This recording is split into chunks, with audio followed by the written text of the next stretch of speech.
तेनालीराम की कहानियां। संधि पत्र। कई वर्षों से महाराज कृष्णदेव राय का अपने पड़ोसी राजा से मनमुटाव चल रहा था। अनेकों बार दोनों राज्यों की सेनाएं आमने सामने आ चुकी थी।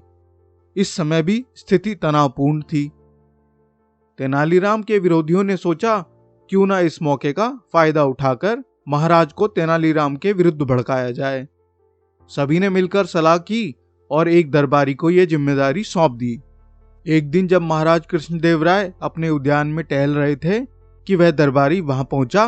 कुछ देर तो इधर उधर की बातें करता रहा, फिर पूछा, महाराज आपने कुछ सुना क्या? महाराज ठिठक कर उसका चेहरा देखने लगे। यदि जान बख्शने का वचन दे तो कुछ कहूं, दरबारी बोला। महाराज ने एक क्षण को कुछ सोचा, फिर बोले, ठीक है, जो कहना है निर्भीक होकर कहो। महाराज, मुझे कुछ ऐसा आभास मिला है कि हमारे तेनालीराम जी पड़ोसी शत्रु राजा से मिले हुए हैं। यहाँ की गुप्त बातें उनके जरिए पड़ोसी राजा तक पहुंचती रहती है। क्या बकते हो? आंखें निकालकर महाराज गरजे। जानते हो क्या कह रहे हो तुम? मुझे तो पहले ही अंदेशा था कि महाराज मेरी बात सुनते ही गुस्से में आ जाएंगे। यही कारण था कि बाकी दरबारी भी इस बात को जानते हुए कहने का साहस नहीं करते। कैसे विश्वास कर लें हम तुम्हारी बात पर? तेनालीराम हमारा सच्चा वफादार है। हम विश्वास से कह सकते हैं कि तुम्हें कहीं से गलत सूचना प्राप्त हुई है। अपने अपने विश्वास की बात है महाराज। आपको जिस प्रकार तेनालीराम पर विश्वास है, उसी प्रकार मुझे अपनी सूचना पर। उसकी दृढ़ता देखकर महाराज भी सोचने पर विवश हो गए। फिर कुछ सोचकर वे बोले, ठीक है, हम इस बात की गुप्त जानकारी करवाएंगे और यदि तेनालीराम दोषी पाए गए तो उन्हें राजद्रोह के अपराध में कठोर दंड दिया जाएगा। दरबारी अभिवादन करके चला गया। उसके जाते ही महाराज ने तेनालीराम को बुलाया और सीधे लहजे में पूछा, तेनालीराम, हमें सूचना मिली है कि तुम राजद्रोह में शामिल हो और पड़ोसी राजा से मिलकर हमारे राज्य की गुप्त सूचनाएं उसे देते हो। क्या यह सच है? तेनालीराम स्तब्ध होकर कृष्णदेव राय का चेहरा देखते रह गए। आरोप ऐसा था कि उनके दिमाग पर सन्नाटा छा गया। कहें तो क्या कहें, एकाएक ही कुछ सूझा ही नहीं। तुम्हारी खामोशी बताती है कि तुम राजद्रोही हो और गद्दार हो। महाराज, तेनालीराम की आंखें छलछला आई। यह आप, यदि पड़ोसी राजा से इतनी ही हमदर्दी है तो जाओ, वहीं जाकर रहो और हमारे राज्य को फौरन छोड़ दो। महाराज ने अपना निर्णय सुना दिया। महाराज, इतने बड़े अपराध की इतनी मामूली सजा? रूंधे हुए स्वर में तेनालीराम बोला, तुम्हारी अब तक की सेवाओं, मित्रतापूर्ण व्यवहार और पद की गरिमा देखते हुए तुम्हें इतना ही दंड देना उचित है। किंतु यदि यही अपराध किसी और ने किया होता तो हम उसकी बोटियां नुचवाकर चील कौवे को खिला देते। क्रोध से बिफरकर महाराज बोले। तेनालीराम ने महाराज का निर्णय सुनकर सिर झुका लिया। अपनी सफाई में बिना एक लफ्ज कहे वे चुपचाप वहां से प्रस्थान कर दिए। दूसरे दिन पूरे विजयनगर में यह बात फैल गई। दरबारी बहुत खुश हुए। अब वह सभी महाराज पर अपना अपना प्रभाव बढ़ाने और पदोन्नति पाने के विषय में सोचने लगे। उधर तेनालीराम शत्रु राजा की राजधानी में जा पहुंचे। उन्होंने वहां के राजा से भेंट की, फिर छंदों में उसके तथा उसके राज्य के गुणों का वर्णन किया। राजा ने प्रसन्न होकर परिचय पूछा। तेनालीराम का परिचय पाकर राजा और भी खुश हो गया। उसने उसका बड़ा नाम सुना था, अतः उसने आदेश दिया कि तेनालीराम का राजकीय स्वागत किया जाए तथा उनसे व्यवहार भी राजकीय अतिथि की भांति हो।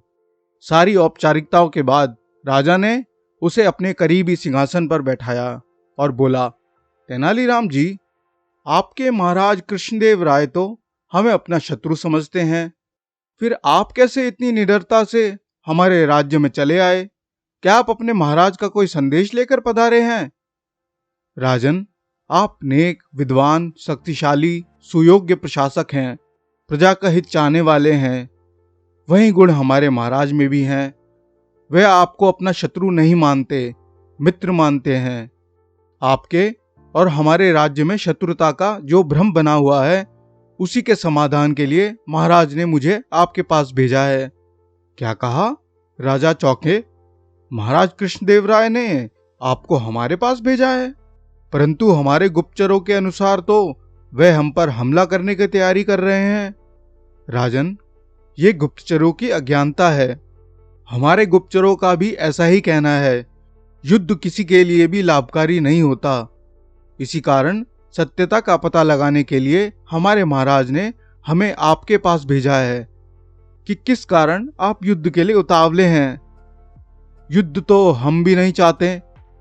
आपकी सेनाएं सीमा पर आई तो हमें भी अपने बचाव के लिए वहां सेनाएं भेजनी पड़ी। अब आप कहते हैं कि महाराज कृष्णदेवराय युद्ध नहीं चाहते, मगर किस प्रकार विश्वास करें कि वे युद्ध नहीं चाहते? आप कल ही कुछ उपहार व संधि पत्र लेकर अपना एक दूत विजयनगर के लिए रवाना कर दें। उस दूत को मैं भी अपना एक पत्र दे दूंगा। यदि महाराज कृष्णदेवराय आपका उपहार स्वीकार कर लें तो मित्रता समझी जाए, और यदि ना स्वीकार करें तो आप जो चाहे मुझे दंड दें। किंतु ऐसा करने पर लोग कहेंगे हमने डरकर संधि का प्रस्ताव भेजा। नहीं, कोई कुछ नहीं कहेगा। प्रजा की भलाई और शांति के लिए किया गया कोई कार्य शर्मनाक नहीं होता। राजा की समझ में आ गया। दूसरे ही दिन उसने कीमती उपहारों और संधि पत्र के साथ अपना एक दूत विजयनगर की ओर रवाना कर दिया। उधर 2 ही दिन में चालाक दरबारियों की करतूत महाराज को पता चल चुकी थी कि तेनालीराम तो बेकसूर था। उन्होंने सोच लिया कि ऐसे दरबारियों को कठोर दंड देंगे, लेकिन उससे पहले वे तेनालीराम के बारे में जानने को बेचैन थे कि वह कहाँ होगा। तीसरे दिन जैसे ही पड़ोसी राजा का दूत महाराज कृष्णदेवराय के पास पहुंचा तो उसने सारी बात बताई। वैसे ही महाराज प्रसन्न हो उठे।